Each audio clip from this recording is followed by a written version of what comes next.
сооротуучу Кудай. 10 февраль.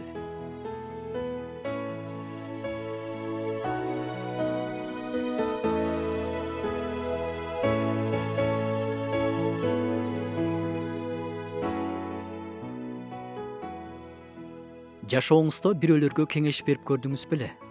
Сиз берген кеңештерди кабыл албай койгон учур болду беле? Сиз өзүңүздү андай учурда кандай сездиңиз эле? Сиз берген кеңешти кабыл алып, жардам берген учурларчы болду эле? Сиз берген кеңешти кабыл алып, бирок жардам болбой эле тескерисинен болуп калган учурларчы? Андан кийин кеңеш бербей калган жоксузбу? А сиз өзүңүз кеңештерди дайым эле кабыл аласызбы?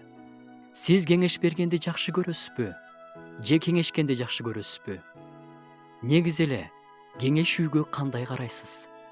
Накыл сөздөрдөн окуп кетсек, бул сөздөргө акылман адам кулак төшөп, билимин арттырат. Акылдуу адам акылдуу кеңештерин табат. Бул сөздөрдү Дөөттүн уулу Акылман Сулайман жазып кеткен. Акылман Сулайман кеңеш алган адам билимин арттырат дейт. Кеңешүү абдан жакшы нерсе. Бирок эң маанилүү бир нерсени айта кетким келет. Кимден кеңеш алып жатасың? Мына ушул маанилүү. Жогоруда окулган аятта бул сөздөргө акылман адам кулак төшөп, билимин арттырат деп жазылган.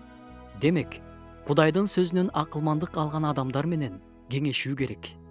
Албетте, күнүмдүк жашообузда тамак аш бышыруу, идиш сатып алуу, кийим сатып алуу боюнча кеңеш бере турган адамдар көп. Бирок, жашоодогу маанилүү суроолор боюнча Кудайдын сөзүнөн акыл алган адамдар менен кеңешкен жакшы.